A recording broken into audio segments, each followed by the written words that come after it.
Pues muy bien, queridas mentes, vamos a arrancar con nuestra sesión de hoy en estas charlas recurrentes respecto a diferentes instrucciones o información sobre los temas masónicos y en otras ocasiones los temas iniciáticos que vistos desde el punto de vista de no de la masonería, sino de un masón como lo soy, dicen que soy yo. Bien, pues vamos a empezar. Ya saben, la dinámica, la temática. Voy a verter la información correspondiente y a ustedes los estaré leyendo, haciendo primero caso a las preguntas que vayan relacionados con el tema y al final vamos a dar contestación a algunas preguntas o curiosidades respecto a cualquier cosa que se les llegue a ocurrir. Entonces, vamos a arrancar. Francisco de Miranda y Viriato de Covadonga. Abarquemos primero lo que es Francisco de Miranda. Parte del contexto que implica la masonería en cómo se ha desarrollado en el mundo es que no existe una sola forma en la cual la masonería se haya mostrado a lo largo de los siglos. La parte más conocida de la masonería es la parte de la construcción de catedrales, tecnologías, ciudades, infraestructura diversa. Después de eso se le conoce mucho como en la parte de la política y en conjunto con la cuestión militar, que es el tema o la influencia de los dos personajes que el día de hoy les voy a compartir. Primero Francisco de Miranda. Respecto a esto, los investigadores contemporáneos han desmitificado mucho la figura de Miranda. Y al masón, que es una persona que debería ser, por un lado, filósofo y por otro, conocer los planteamientos, los procesos para llegar a conclusiones científicas o por lo menos hipótesis, debe ser objetivo a este respecto. Hay por ahí un documental en History Channel que yo lo vi hace más de una década que se llama El complot de los masones. Revísalo, te va a servir como complemento de esta charla. En él se plantea cómo la masonería se utilizó, la forma masónica se utilizó para contribuir a dar el valor intelectual, las reuniones pertinentes que fomentaron la emancipación, las revoluciones, o más bien la independencia de las colonias, principalmente de España en el continente americano. En los libros de historia, desafortunadamente, no se nombra a la masonería en la gran mayoría de instrucciones de los gobiernos como precursora o como la escuela iniciática, porque eso hay que reconocer, que contribuyó. Y por otro lado, si somos más justos, que la principal que le dio a la región de este continente latinoamericano, la revolución, la independencia en muchas partes de nuestra historia como latinos. Ahora, Francisco de Miranda raya en lo mítico. Hay muchas cosas que se llegan a afirmar en este documental de History Channel al que te hago referencia. Asimismo, hay grandes autores que, sin dar pruebas de lo que se habla de Francisco de Miranda, aseguran tales hechos que han ido de boca a boca.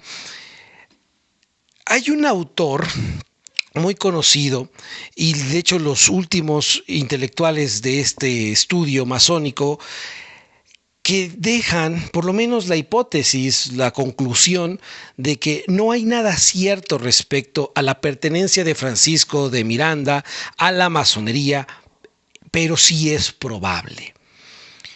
Sí hay muchísimo contacto con grandes personalidades de la época, tal como George Washington, con el que tuvo contacto, y algunos otros muchísimos generales en diferentes partes del mundo. Y es que eso es parte de lo interesante que a mí en lo personal me llamó la atención de Francisco de Miranda, y es que él desde muy joven se dedicó a viajar. Técnicamente conoció gran parte de lo que en aquel tiempo, siglo XVIII, siglo XIX, principios, se podía conocer,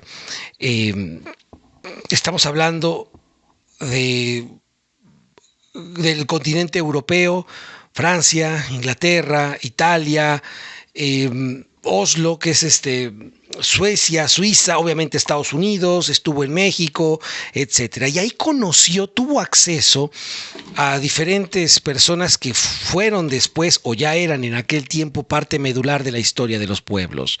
Curioso que haya tenido contacto con muchísimos líderes, Rusia, con muchísimos líderes de aquel tiempo, al punto de llegar a trabajar como espía de esto. Se le acusó muchísimo, y si empezamos a leer la bibliografía de Francisco de Miranda, corrió con bastante suerte, muchos contactos que le permitieron no ser ejecutado en sus primeros arrestos. Pero bueno, ¿qué se habla de él? ¿Qué se dice de él? La figura de Miranda es considerada como el gran precursor de la independencia de América en contra del Imperio Español.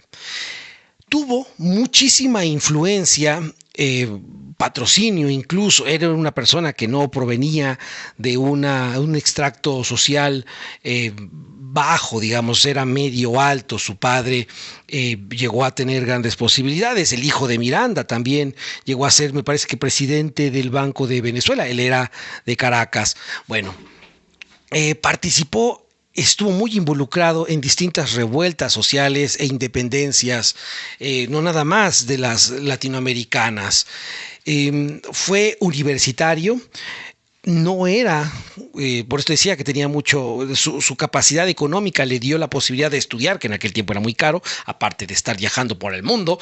Tenía también diferentes personas que lo patrocinaban, se vio también en diferentes necesidades económicas. No fue muy holgado, que digamos, pero sí supo aprovechar todos los contactos con los que iba conociendo en sus viajes. No nada más viajaba para conocer los paisajes, se metía mucho. Hay muchos registros en que Miranda conocía instituciones masónicas, aunque no hay ningún registro como tal, como visitas a las logias, ni de Londres, que es donde algunos indican que se iniciaron, aunque es improbable. Lo más seguro es que si fuese masón se haya iniciado en Estados Unidos. En Venezuela era imposible, porque cuando salió él a viajar tenía 17 años, entonces es completamente improbable que lo hayan iniciado por la edad.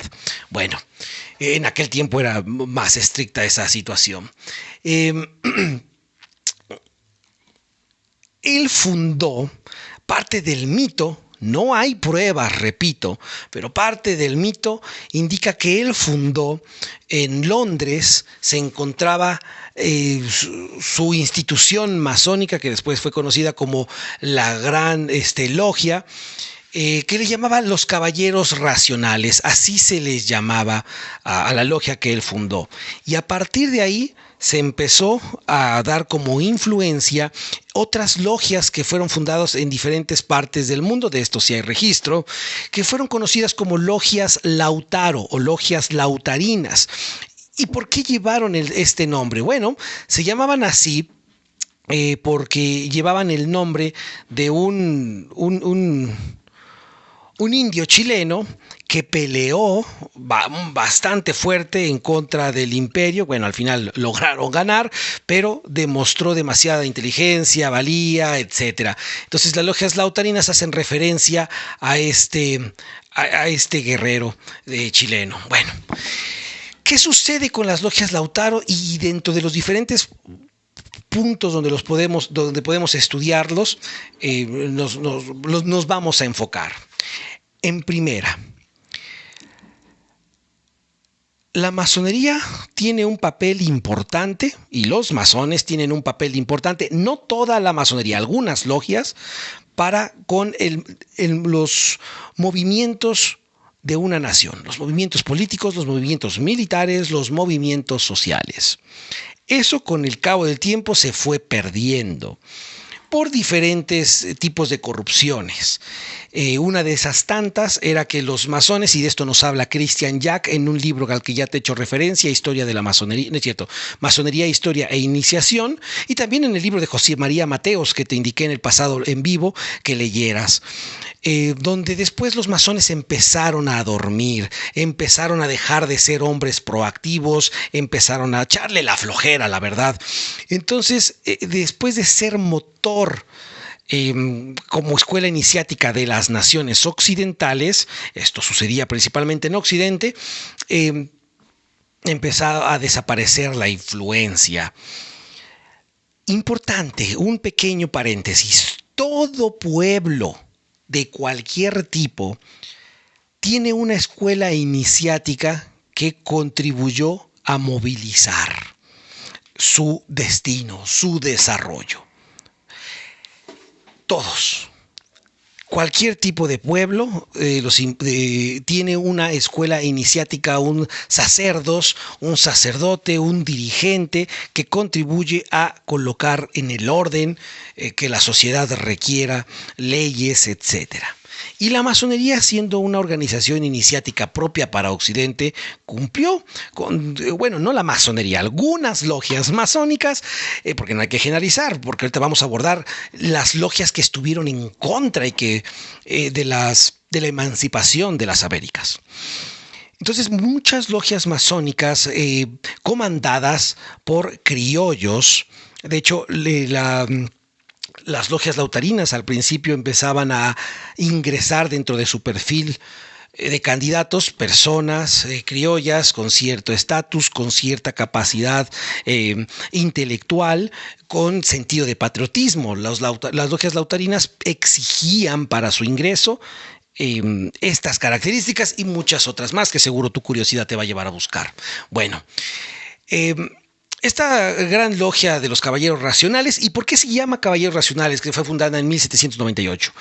Porque decía Miranda que no hay nada más racional que morir por tu patria. Bueno, obviamente esto es perfectamente debatible, pero entendamos la retórica de aquel momento cuando fue implementada esta sentencia, la necesidad que había de hacer la operatividad conducente a este respecto, de llevar a la independencia de las Américas. Miranda tenía dentro del proyecto toda una nación latinoamericana unida, algo muy difícil que ya incluso Bukele apenas lo empezó a dar como seducción en la política internacional. Y bueno, pero eso era parte de la visión de Miranda. Miranda gestó su propio rito masónico, ¿sí? Con 5 grados. Viene la reflexión al respecto de esto. Si eres masón o si te interesa la masonería, algo te voy a pedir si es que dedicas un poco de tiempo a este espacio en lo que te transmito desde hace unos años o lo te transmitiré en los años que me queden. Deja de pelearte entre si eres regular o el otro es irregular. No, esa situación es lo que menos debería importarte. Es lo que menos, importa. Pero es lo de menos. Hay mucha gente que defiende su corriente en estas dos vertientes, regular o irregular. Y ambas son útiles siempre y cuando el dirigente tenga una propia doctrina y aparte sepa instruir. De otra forma, como lo he visto en diferentes ciudades y en Puebla hay 2 grandes páginas en internet que se dicen ser logias regulares y colocan ahí en su apartado: no te dejes engañar por logias irregulares. Pero la verdad es que no trabajan.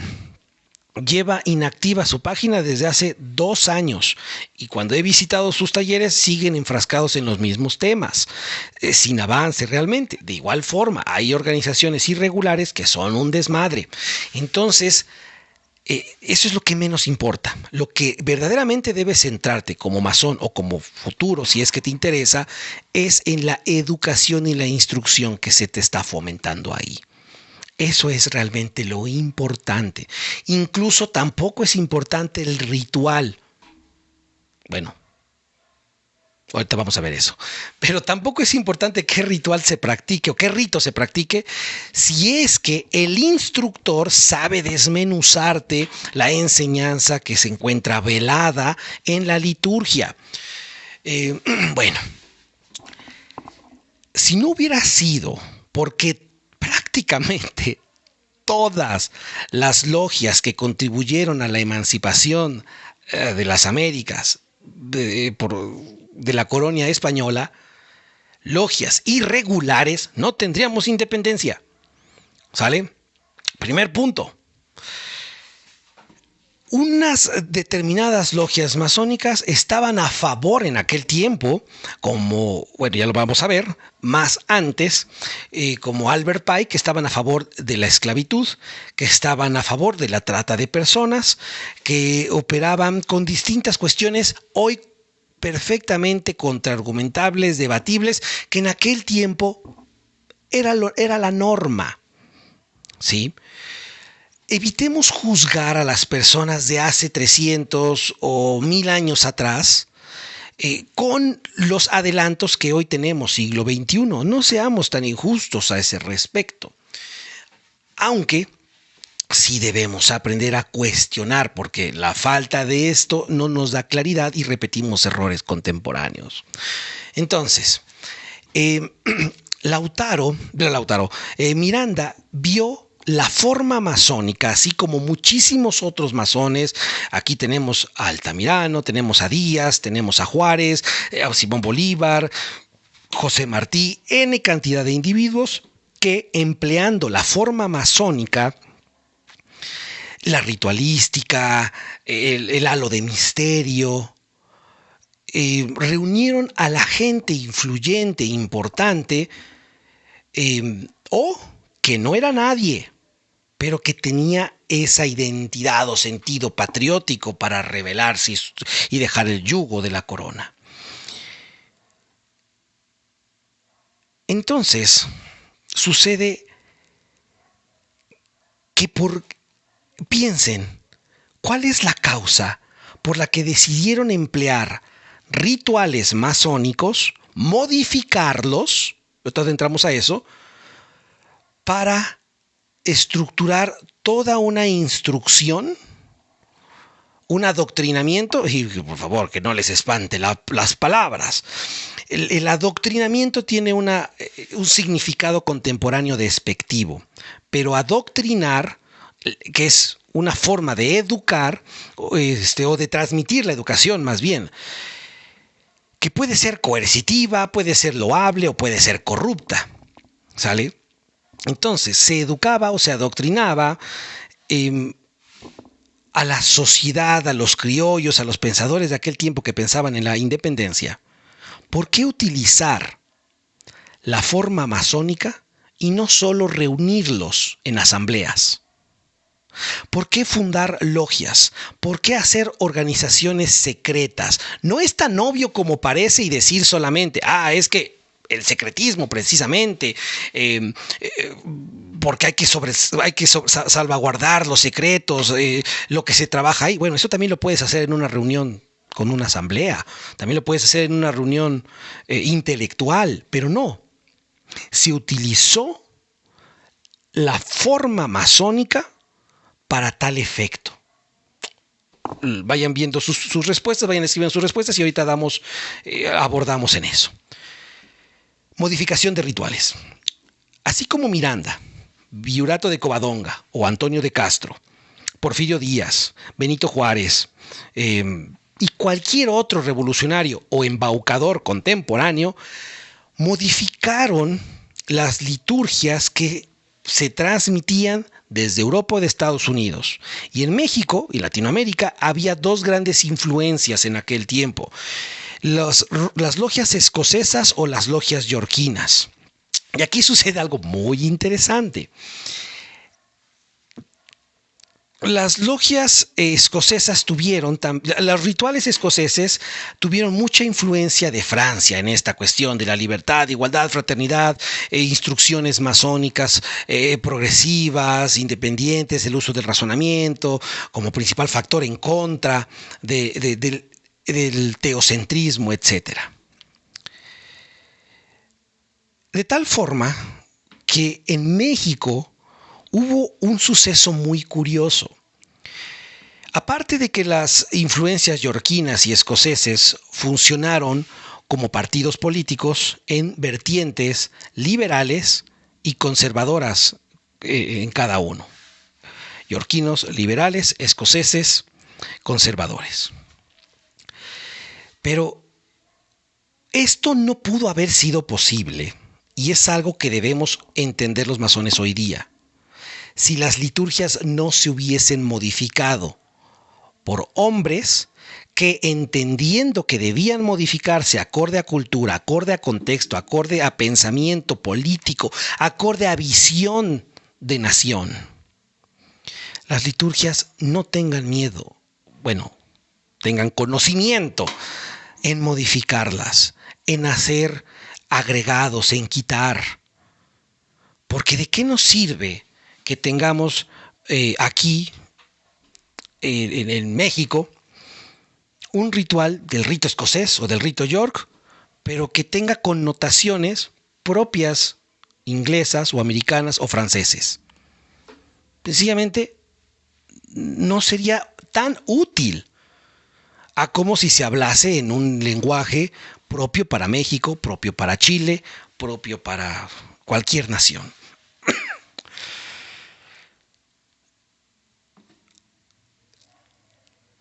En las logias se gestaron, hay un libro, estuve buscando el PDF, no lo encontré.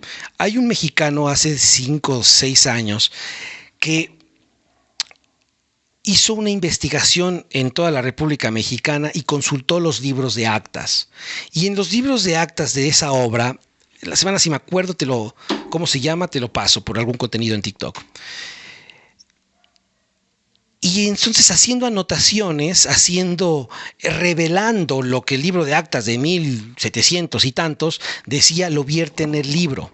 Y la gente decía, no, cualquiera que no sepa pensar con profundidad en por qué se revela esto, es que es secreto, es que llueve. No, es que es necesario que la gente entienda de qué se hablaba. Digo, ya pasaron 2, 3 siglos de eso, no hay ningún inconveniente con que lo traigas ahorita, ¿no? En cómo se decidía quitar de la vida a alguien dentro de las logias, en cómo se decidían los planes, en cómo se decidía quién comandaba. Es sumamente interesante analizar cómo se desenvolvían los trabajos en logia, que no eran como contemporáneamente se trabajaba o se trabaja hoy día. Y eso es parte del incremento de la cosmovisión que tiene el masón para operar los cambios que requiera su pueblo, su hogar o el objeto social a la que la logia tenga por servir o como objetivo, si es que tiene objeto social, porque hay muchas logias que no saben cuál es la razón de su existencia. Entonces, gracias a las logias fue como se empezó a estructurar todos estos planes. La gente viajaba, o sea, no nada más se quedaba en su logia y ya. Viajaba, llevaba ideas y sin ningún tipo de carta patente, sin ningún tipo de reconocimiento, fundaba otras logias allá donde iba. Entendieron esto los lautarinos y las logias lautaros se empezaron a diversificar de una manera muy acelerada. Porque tenían dirección, porque tenía la gente que conformaba esas logias propósito. Y es que si no hay coerción, si no hay trabajo sinérgico, o más bien, el trabajo sinérgico no va a existir si no hay un objetivo dentro de la logia donde trabajes. ¿Por qué? Porque nadie va a saber qué hacer, porque nadie va a saber dónde se encuentra el deber o la responsabilidad que yo como aprendiz, que yo como compañero, que yo como maestro debo hacer acorde a un plan estructurado que esté en algún lado, que generalmente debe estar en la liturgia del 3er grado. Entonces, no tengas miedo en modificar la liturgia acorde al lo que su dirigente, su maestro o la comuna que administre, la dirigencia de, tenga por objetivo. En Sangre Masónica, se abrió este proyecto, hace 4 años, modificamos las liturgias. Lo primero que modificamos fue el lenguaje, porque no utilizamos el lenguaje contemporáneo con que las liturgias del rito escocés antiguo y aceptado que se transmiten en México, bien escrito, dijisteis, hallaréis, vislumbréis, eso fue lo primero que quitamos. Y ya después vimos otras cuestiones ya más de fondo, ¿sale? Porque a veces al leer y al no tener la familiaridad de esas cuestiones, tropezamos con la manera de leer, se oye ridículo cuando estamos en un ritual. Bueno, eso es parte de nuestra justificación. Hay otras cosas más, por supuesto. Pues no nada más es modificar o quitar o anexar. Debe haber un conocimiento de causa que dé justificación a lo que quiera modificar o anexar. Hoy día se ha perdido esta forma de operar, donde hoy no se tocan las liturgias, porque así es como mis abuelos, mis tataranietos y quién sabe quién más lo realizó. Evitemos caer en la falacia de ad verecundiam, por un lado. Por otro, evitemos pensar que una liturgia escrita por hombres falibles, por más alta filosofía que tenga, de hace 300 años, no es igual de aplicable hoy día lo que tenga como contenido o la forma en la cual se transmita ese contenido. Sino, ¿dónde quedaría el deber operativo del filósofo, que es un masón por excelencia? Bueno, cuando se logró la independencia de las Américas, las logias Lautaro empezaron a perder importancia. El objeto social se había cumplido.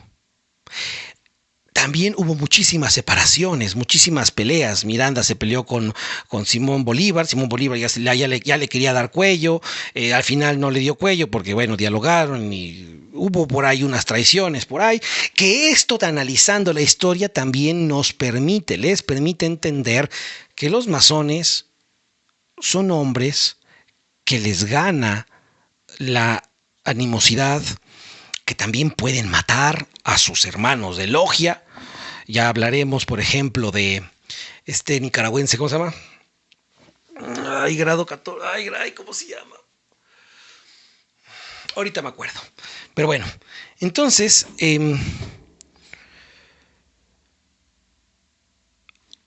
hubo una justificación para emplear las logias masónicas como reuniones políticas, como reunión de estrategias militares. Los masones en las logias lautarinas crecían conforme se demostraba su sentido patriótico, no sé cómo se evaluaba eso, pero así sucedía, conforme a los proyectos o planes que presentaban, conforme a las guerras o las movilizaciones que ejercían, y conforme a que se fueran metiendo y comprometiendo cada vez más con la causa. Así es como se daban los grados de una forma muy genérica en estas organizaciones. Había también, como les he comentado, que cada logia tiene sus propias estructura administrativa. Eran organizaciones solo masculinas, con una edad mínima para ingresar, con una ideología e incluso un origen en cuanto a su situación étnica o de raza. Al principio eran puros criollos. Bien, vamos a leer los comentarios que hasta ahora vayan surgiendo relacionados con este tema antes de seguir avanzando. Muchas gracias de antemano a todos los que manden sus saludos, pero me voy a centrar en las dudas, participaciones que haya sobre esta temática. Y si no hay ninguno, buenas noches, saludos, perfecto, seguimos. Creo que no hay ninguno. Nos pasamos ahora aquí acaba de recibir la insignia. Cuántico, estoy leyendo el Kybalión ya que me interesa ser masón. ¿Por qué Covadonga metió los símbolos en 5 grados también? Ahorita vemos eso, Mark. Es el segundo tema de hoy. Ahorita lo vemos. Se ha omitido algunos comentarios. Recuerden que si quieren mentarme la madre, escríbame a mi Telegram. Porque TikTok censura. Ya vi, creo que exactamente. Miranda modificó, una de las tantas cosas que hizo fue la modificación del rito francés. De hecho, él estuvo, cuenta la leyenda, aunque no hay pruebas, y no hay pruebas porque entendamos que hubo muchos archivos que se perdieron. Al parecer era un masón irregular, entonces pues no había registros, pero tenía cierta afinidad con masones regulares que le daban acceso a cierta información o a ciertas heridas, que se han perdido documentos, que se omitieron posiblemente que suscriban su nombre. Hay muchos porqués, posiblemente no esté escrito. Pero bueno, Miranda tuvo contacto, me parece, con el rito francés moderno y sí modificó muchas cosas que llevó a su liturgia. ¿Sale? Bien, creo que no hay más. Pasamos a Covadonga y después vamos a vincular estos dos temas. ¿Sale? Respecto a modificación de liturgias, existe el peligro de la pérdida de la tradición. Muy bien. En cuanto a si hay un riesgo de perder el fondo de la enseñanza por modificar arbitrariamente la forma. Y es que ahí está el secreto, Marc. Decía en una de las instrucciones de los 4 libros de Confucio, se dice que es algo con lo que llegó a entablar, cuenta la leyenda, con Lao Tse. Confucio indicaba que no nos atreviésemos a modificar una ceremonia o un ritual si no teníamos la autoridad para hacerlo. Ahora, ¿cómo evitar caer en el ad verecundiam con esto? Entendamos lo que implica autoridad para hacerlo. En primera instancia, se requiere estar en lo más alto de tu grado, de tu rito. ¿Por qué? Porque ¿cómo vas a modificar liturgias teniendo grado 14, grado 15? En el caso del REA. En el caso de York, ¿cómo te atreves a modificar una liturgia del York si tienes el 3er grado masónico? Te faltan el arco real y todos los demás. Entonces, debes tener, considero, para que en verdad sea autoridad y modifiques y no ocurra esta transigencia que nos acabas de compartir. Llegar al máximo grado, 1. 2. Tener conocimiento de causa operativa en cada uno de esos 3 grados. De esos grados que tu rito tenga. 3. Saber defender con argumentos, y eso implica datos y planteamientos silogísticos, entre muchas otras cosas más, el por qué modificas algo. No nada más una necedad, no nada más decir porque así lo decido, porque me parece mejor.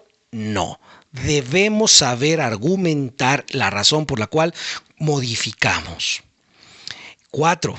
Que dichas modificaciones tengan una utilidad práctica. ¿Sí? Esas 4 principales características es lo que nos va a dar la mayor certeza para saber si alguien, algún autor dentro de la historia o presente o contemporáneo o tú incluso, está modificando algo de forma arbitraria o no. Dentro de las muchísimas contraargumentaciones que se le dieron a Pike, pero que hizo caso omiso y estuvo muy necio en cuanto a los rituales del REA de Pike, es que metió cábala sin realmente ser cabalista. Metió muchísimas cosas que realmente no era especialista. ¿Sale? Y que el parte de las pruebas de esto es que los rituales de Pike no son reconocidas por la regularidad de origen, es decir, por la Gran Logia de Londres. Incluso en México no se practican los rituales de Pike, por lo menos en la línea, hasta hace 2 años que yo tengo entendido, regular. No se practican los rituales del REA de Pike, se practican otros y ahí es a donde vamos. Seguimos. Buena pregunta, Marc. Rito Nacional Mexicano, vamos a hacer un en vivo especial con ese rito. En verdad es un rito que enseñó al mundo algo muy disruptivo.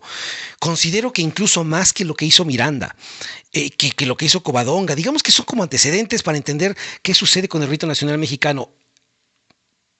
lean el libro Historia de la Masonería en México de José María Mateos, fundador del Rito Nacional Mexicano. Y tristemente me he dado cuenta que muchos maestros masones del Rito Nacional Mexicano no han leído esa obra. Y desconocidos, o sea, yo no sé cómo les dan el grado, pero bueno. Entonces, vamos a hacer un en vivo en particular de ese rito, porque en verdad es fantástico lo que hicieron y es fantástico cómo perdió su sentido operativo. Pero bueno, ya lo veremos.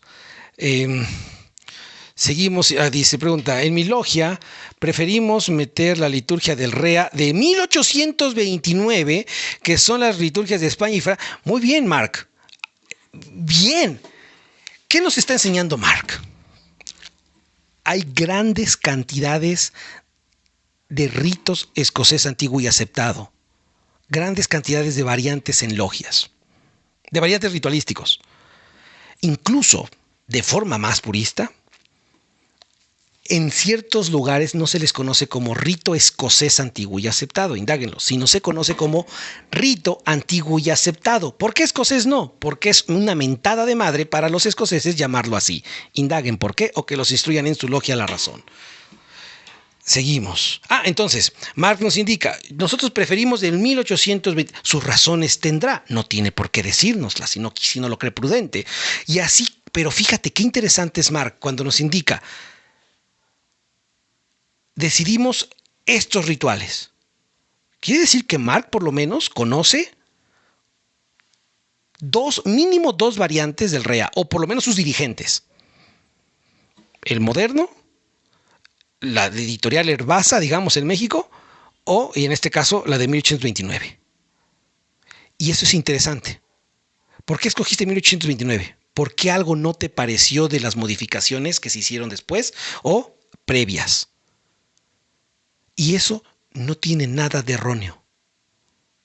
Muchos le sacan a practicar liturgias pasadas, pero porque no conocen lo rico de la biodiversidad litúrgica que nos enseña la masonería en cualquier rito. En vez de modificar del REA mexicano, es que eso me dio mucha risa. Sí existe un rito escocés antiguo y aceptado versión mexicana. Y la neta estoy orgulloso de eso. Ahorita vamos a ver de ello. De acuerdo con tu comentario de Pike. Bueno, seguimos. ¿Por qué el REA mexicano tiene unos baches culturales? Y pues, pinche Mark, ahorita lo vamos a ver. Vamos a verlo ahorita. Adelante, dice. Es más, voy a anotar tu pregunta acá. Baches culturales, está chingón eso. Ni yo pude haber calificado así, baches. Genial. Veamos. Antonio de Castro. Otro individuo que cayó en la irregularidad necesaria y forzosamente. Y que sin él no tendríamos la influencia masónica que llevó a la independencia de México. Chinga, ¿cómo está eso? Por supuesto, veamos. Antonio de Castro es cubano. Por una cuestión de meterse en procesos políticos, ideológicos, ya empezaba la revolución en él, tuvo que irse a Estados Unidos, propiamente a Nueva Orleans, en Luisiana. Y entendamos por qué se iba ahí, porque incluso el presidente Juárez llegó un momento en que se fue a vivir a esos lares. ¿Por qué? Porque hagan de cuenta que en aquel tiempo, mediados del siglo XIX, Nueva Orleans era el Miami de hoy, mucho hispanoparlante, mucho latino, mucho mexicano, ¿sí? Entonces, había una gran cantidad de latinoparlantes en Nueva Orleans. Y ahí, unos años después, en 1857, conoce a una persona que es vital para entender la influencia de la masonería americana en México, como lo es James Fullhouse. Antonio de Castro se inicia con Fullhouse, irregular. Después conoce a Albert Pike. Pasan cosas ahí, Pike contra Fullhouse, se destruyen las logias de Fullhouse y Albert Pike toma a Antonio de Castro. en el seno de la logia. Albert Pike era el representante de la gran logia. Ay, ¿cómo se llama? De la representación sur de los Estados de América. ¿Sí? Entonces, lo acepta. Le otorga los grados 33. Interesante saber en cuánto tiempo Antonio de Castro alcanzó los grados 33. Seguimos. Entonces, como comendador de estos estados del sur, Albert Pike tenía mucha influencia. Él estaba ya haciendo sus rituales, ya había tenido importancia en ellos, ya había implementado algunos en las logias azules. Escribió mucho Albert Pike, era ya visto como una autoridad, pero mucha gente le tenía miedo a Albert Pike, y es algo que no entiendo por qué. Bueno, no he encontrado, de hecho no he investigado si mandaba a matar a alguien, o sea, hay la posibilidad porque hay mucho más un loco, pero del pasado y del presente. Pero sí, Albert Pike tendía a instruir con terror, como muchas logias actualmente fungen. ¿Y cómo es instruir con terror? Bueno, les decía que si no te parece, te expulsaba y que te volvías irregular si visitabas otras logias, y así, lo que incluso hoy día también se hace. Entonces, Albert Pike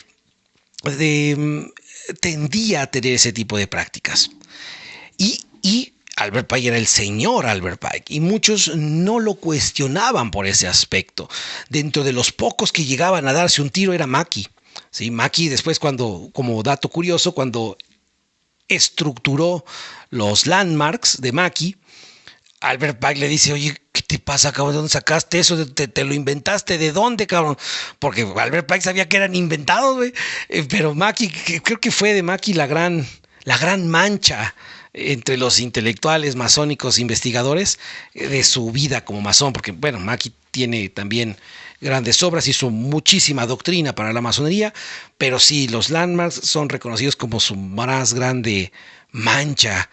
Pike, te digo que les decía: ¿qué pedo, güey? ¿De dónde te inventaste eso, cabrón? Pero bueno, lo dejó pasar porque ahí hubo una relación muy, muy fraternal entre ellos que para mí cayó en solapar, pero bueno. Resulta después que Antonio de Castro convence a Pike de llevar la regularidad, él, Antonio de Castro, representante, a Cuba y poner orden en la masonería que estaba ya allá. Y Albert Pike dice: pues ahora le va, firma sus documentillos y se va como representante. Pero Antonio de Castro, tras fundar el Gran Oriente de Cuba y las Antillas, empieza a hacer sus propios rituales. Este Gran Oriente, llamado el famoso Goka, que es de 1862, empezó a hacer modificaciones a los rituales porque vio, y es lo que te decía hace rato, una tremenda necesidad de adaptarlos a la cultura cubana. Los rituales de Pike no servían para lo que necesitaba la Cuba de ahí. Díganme, en la represión de aquella época cubana que estaba sufriendo, ¿los masones cubanos necesitaban saber de cábala? Como Pike insistía. ¿Necesitaban saber de ocultismo? No. Y Antonio de Castro fue lo suficientemente inteligente. Y ahí es cuando regresa, es cuando adopta su otro nombre, ¿no? Virato de Covadonga. Entonces es cuando adopta, modifica y gesta sus propios rituales llamados en conjunto. Y chécate aquí también el Virato Covadonga se la arrancó. Y esto ha sido una práctica recurrente hasta hoy día. Yo fui promotor de esas tonterías también cuando era más bruto que hombre. A su ritual lo llamó la verdadera masonería, con Z. ¿Sale? O sea, no es que la Z era como se escribía en ese momento. No era que fuera una falta de ortografía como tal a las reglas gramaticales de aquel momento. Entonces, la verdadera masonería, primera crítica que se le hace a este aspecto. Ha habido y hay todavía una insistencia muy desproporcional, realmente muy indigna. En los rituales del REA se lee: secretos que solo los masones escoceses poseemos. Léanlo, la editorial Hervás así dice. cuando no es cierto. Entonces los autores han tenido cierta pretenciosidad para quererse mostrar ellos como los mesías de la masonería o del tal ritual. Y así lo podemos leer en distintas facetas. Y entonces Antonio Virato de Covadonga coloca este nombre pretencioso, aunque con cierta seducción para muchos, y estructura sus rituales. Y los coloca en 5 grandes bloques. Y a cada bloque le otorga un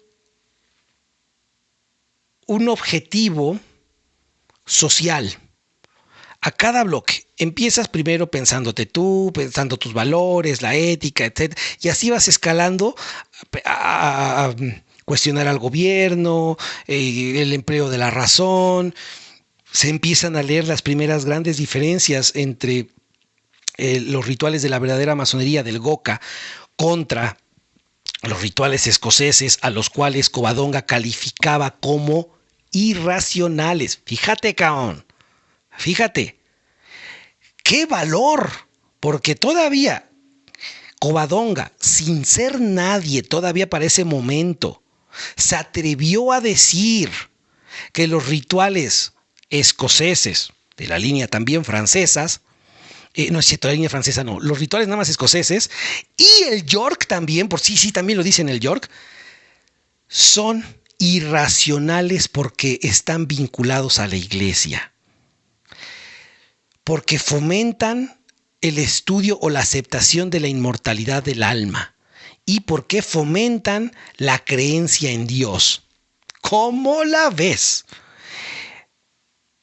Nada más te recuerdo que esos rituales son los que influyeron a México.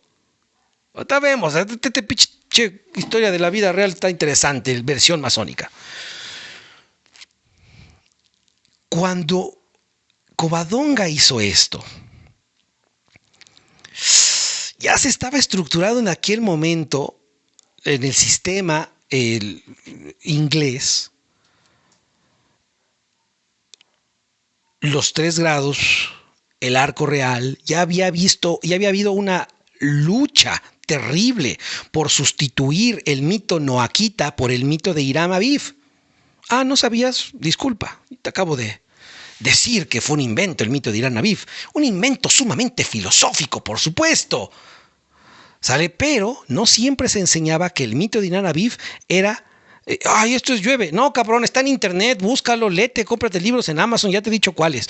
Bueno, entonces, ya había habido luchas encarnizadas, dialécticas incluso, y llega este cuate a poner otra vez todo de cabeza. Pues sí. Entonces, Covadonga modifica los 33 en 5 bloques. A cada uno le da un objeto social revolucionario en particular. ¿Sale? Obviamente Pike pone el grito en el cielo, se desgarra las vestiduras y desconoce, como lo haría todo buen masón, y vuelve y declara que lo que está haciendo Covadonga en Cuba es irregular y necesario, lo cual es improcedente. ¿Por qué?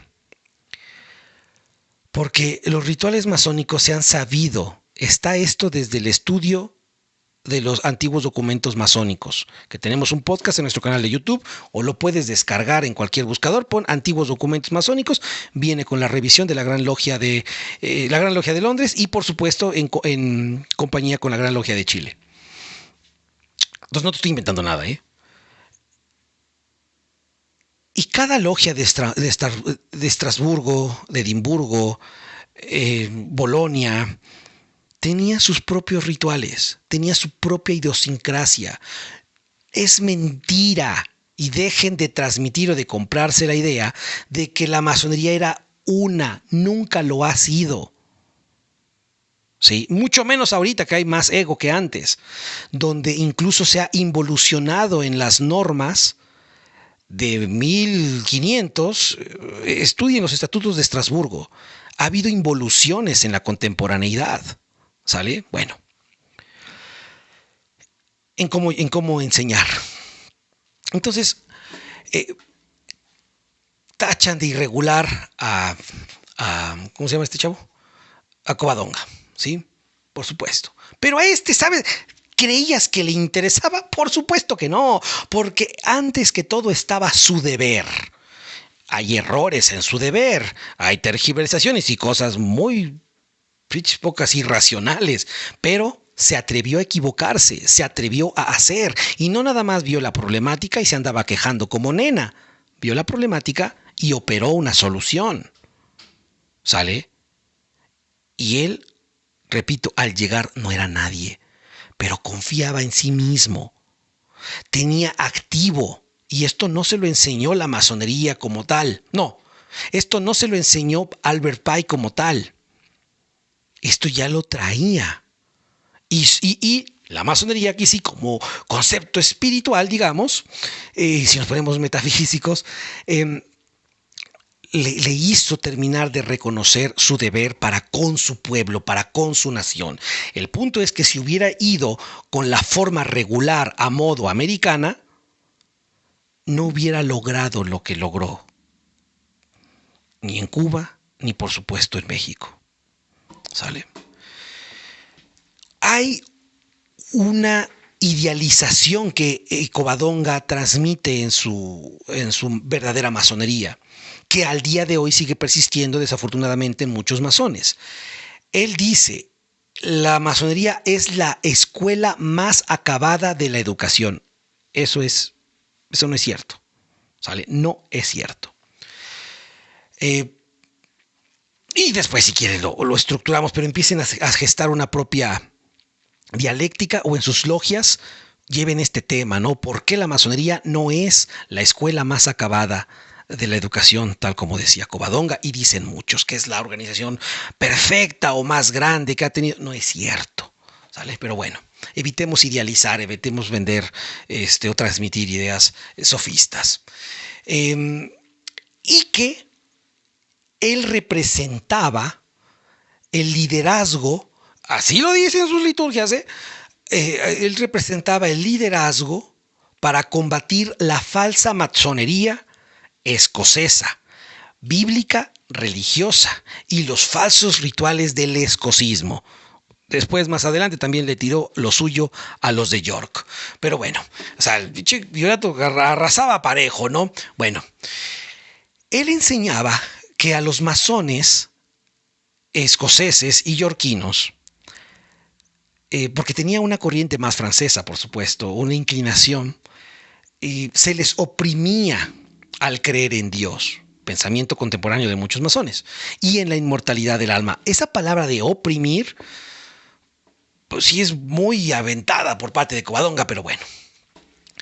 En México hubo un masón irregular, que repito, si no fuera por la irregularidad, no hubiéramos tenido independencia, de nombre Ignacio Manuel Altamirano, adoptó las liturgias del Goca para transmitirlas en suelo mexicano. No le hizo caso a las enseñanzas de Albert Pike, ni siquiera las de Casard, las de Antonio de Castro, alias Virato de Covadonga, porque era lo que México también necesitaba. En aquel tiempo, México necesitaba cábala, no. Numerología, no. Y espero vivir para el primer inadaptado masón que diga que Irán es un maestro ascendido. Neta, espero verlo. ¿Sale? Porque es la enseñanza que me indicaría que ya Gabriel debería ya tocar las trompetas. Pero bueno, en México hubo una lucha muy interesante entre regulares e irregulares, entre York y escoceses, entre el propio poder e identidad masónica que iba surgiendo con Nacional Mexicano. ¿Sale? Bueno, mucho después se gestó esto. Pero que fueron antecedentes grandes estas luchas del extranjero peleando aquí en México. El influjo de los rituales de Antonio de Castro, que era la parte irregular, con la obra de Pike, que era la parte regular, se extendió hasta el siglo XX, y gran parte de las liturgias contemporáneas que se practican en México tienen la influencia, porque ganó, de Antonio de Castro. Si leemos las liturgias yorquinas, las liturgias escocesas, las liturgias de Irlanda, el ritual Swedenborg, el rito sueco, si leemos también las liturgias, cualquier otra, iba a nombrar una más, en ninguna de ellas está el espíritu revolucionario que tiene México. En ninguna. Si ya eres masón de tercer grado, sabes a lo que me refiero, ya has estudiado algunas otras liturgias o has practicado multiritualísticamente. Si ya eres por lo menos del grado 14, sabrás que los grados superiores de México, por lo menos grado cuarto, no son los mismos que se trabajan en Europa o en Estados Unidos. El contenido revolucionario es muy de aquí. Y de aquí partió a gran parte de Latinoamérica, pero en particular México, por eso se habla de un rito escocés antiguo y aceptado a la mexicana, es muy de esa línea de trabajo. ¿Sí? Por eso, en gran medida, solo una organización masónica en México es reconocida por la Gran Logia de Londres, es decir, tiene el reconocimiento de la regularidad de origen. Cualquier otra tiene regularidad a modo.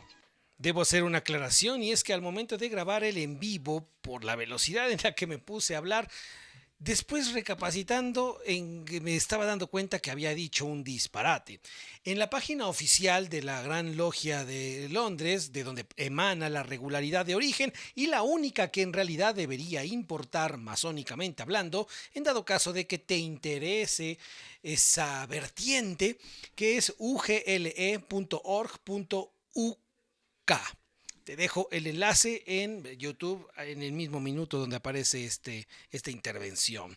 Y así entonces encontramos que las únicas grandes logias reconocidas por la regularidad de origen son la Gran Logia York de México, Gran Logia del Estado de Tamaulipas, Gran Logia del Estado de San Luis Potosí, Gran Logia del Estado de Baja California, Gran Logia de Panamá, Gran Logia del Estado de Nuevo León, Gran Logia del Estado de Veracruz y Gran Logia Occidental Mexicana del Estado de Jalisco. Todas las demás logias que por lo menos existan en México, y si tú nos estás escuchando en cualquier otra parte del mundo, visita esta página para ver si te han estado engañando, por lo menos mamaseando en que tu logia es ultra super regular, si no se encuentra reconocida por la Gran Logia de Londres, es irregular, o bien por lo menos cuenta como tienen o disfrutan una regularidad a modo.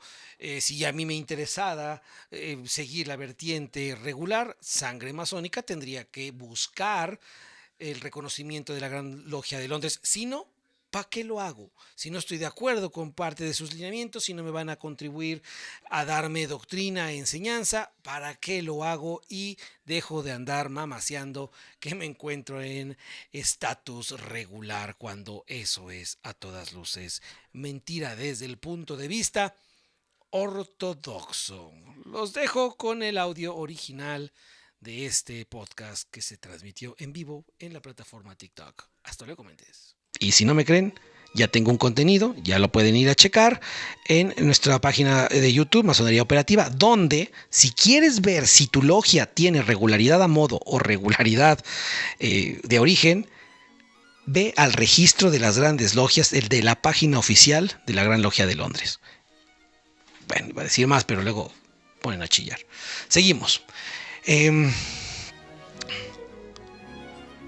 Estas dos disputas de que se dieron en el siglo XIX entre los grupos masónicos escoceses y los ritos masónicos yorquinos y lo que Manuel de Altamirano estaba dando, porque se habla mucho de la disputa de yorquinos y escoceses, pero muy poco se habla o se desconoce la lucha que estaba haciendo Altamirano para mostrar una adaptación de la logia de Covadonga a México en las necesidades que México también tenía, así como similares a las de Cuba.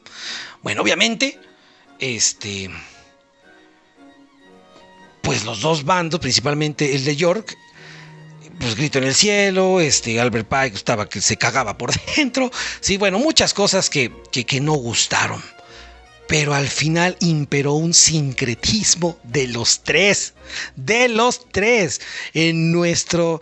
y a veces, no pienso a veces, o sea, sí ha sido a veces en mucho un sincretismo arbitrario, pero entiendo el contexto político y lo justifico, digamos, ¿sí?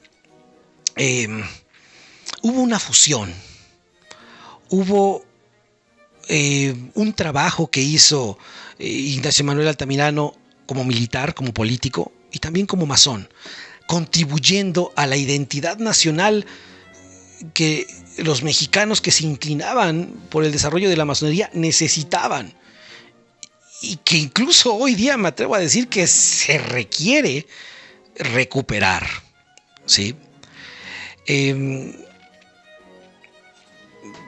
Como datos históricos, el Gran Oriente de México pertenecía, era de Manuel Altamirano, ¿sale? Después vino el proceso de fusión fraternal, era subyugada, por supuesto, que hizo el gran Porfirio Díaz con su gran dieta, ¿no? Entonces ahí como que las cosas se apaciguaron. Esa es otra historia también muy interesante de cómo operó la masonería en aquellos momentos. Pero bueno, pese a tener gran influencia Antonio de Castro en los ritos mexicanos, en el rito escocés antiguo y aceptado mexicano, lo cierto es que muchos masones desconocen la historia de este gran hombre. Con errores, como todos, masón somos falibles, pero que debemos recuperar porque es nuestra historia como institución masónica mexicana.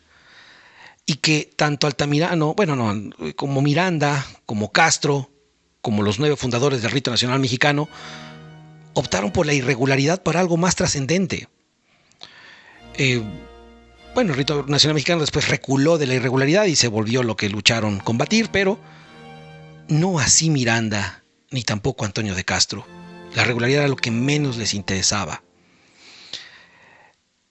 Porque su fin en su deber era algo más grande que un papel. Y eso tenemos que reconocer. La masonería con Miranda volvió a tener un sentido operativo, pero ya no en la construcción de catedrales, ciudades, tecnologías, etc., sino en cuanto al ejercicio político que las sociedades hispanohablantes necesitaban. Antonio de Castro tomó la antorcha años después e hizo lo mismo, lo conducente para con su pueblo, y de aquí nos los pasó a México. Esa era la forma en la cual en aquel momento se necesitaba operar la masonería. Por eso piénsenla, si se consideran masones especulativos. Porque no se trata nada más de tener la idea o el trazado en mente o la intelectualidad. La enseñanza se debe operar, debe tener resultados tangibles. Bien, vamos a leer los comentarios en esta última parte. Me voy a centrar, como ya saben, en los comentarios que tengan que ver relacionados con el tema y después vamos a dar cabida a algunas preguntas generales. Bueno, ya leímos lo de Mark. Entonces vamos a responder lo de Mark aquí arriba que noté, ¿no? ¿Por qué hay baches culturales en los rituales a la mexicana del REA? La masonería en su institucionalización lleva un poquito más de 300 años. Y Y si se han ido perfeccionando a lo largo de estos 300 años, ahora imagínate la masonería en México, que lleva todavía menos. Y que pese a tener grandes personas que cuestionaron lo establecido, después se durmieron. Los mexicanos nos hemos dormido muchísimo en cuanto a cómo operar la masonería. Prueba de ello son las distintas injusticias que se cometen en el gobierno. Prueba de ello hablaba con una persona, que obviamente no voy a decir su nombre, que me decía que en los grados filosóficos ve borrachos, ve infidelidades constantes entre hermanas, etc. No me asusto, llegué a ser así. Pero yo por lo menos sí llegué a hartarme de una forma más rápida que muchos otros que llevan 60 años en estos rondines y siguen igual de brutos que antes. Y eso se debe a la falta uno de un liderazgo, pero también a que el propio masón no ha tenido la necesidad, eso es cierto, prefiere seguir en la ignorancia, de profundizar en lo que los rituales masónicos, cualquiera, te enseñan como resultado para construirte a ti. Los baches culturales a los que refieres estaban casi, faltaba un poco de, bueno, no, faltaba mucha filosofía, casi solventados con el rito nacional mexicano. Fallaron y se durmieron muy rápido 50 años después, como el mismo José Mateos lo indica en su libro. Entre otras cosas, los baches culturales también existen porque al hacerse un sincretismo con el rito escocés antiguo y aceptado entre Covadonga, York y escocés, tenemos un Frankenstein que no se ha sabido en lo general analizar y desmenuzar porque se ha tenido miedo, o se creen incompetentes o ignorantes, nos creemos, como para modificarlo con alta filosofía, con pruebas de lo que se necesita hacer hoy. Por eso en su momento les he mandado el mensaje a los masones latinoamericanos, porque no hablo otro idioma: practiquen la multirritualística. 1, 2, por lo menos una vez en su vida, cursen el arco real completo. Si eres grado 33, pero no, o 9, pero no, 33, porque York sí lo tiene muy estructurado, pero no tienes la experiencia de los 4 grados que te da el arco real, o los 4 componentes del arco real, tómalos. ¿Sí? De otra manera, va a estar incompleta tu instrucción como masón. Lo afirmo. Compruébalo. ¿Sí? Obviamente depende que tengas un instructor adecuado que conozca el arco real. Y mucho, Mark, se llega a subsanar en el masón mexicano cuando conozca el arte real. Cuando deje de pelearse y de iniciarse y decir, pues yo me inicié en escocés, pues puro escocés. Yo me inicié en York, pues puro York. En esencia, el sistema masónico, como se empezó a reestructurar de una forma con alta filosofía, es: cursas los tres grados bases, los azules, y después tienes 3 opciones. Te desarrollas en el escocés, te desarrollas en el York, o cursas los 2 al mismo tiempo. Obviamente tienes que determinar tu capacidad instalada. Hasta luego, queridamente.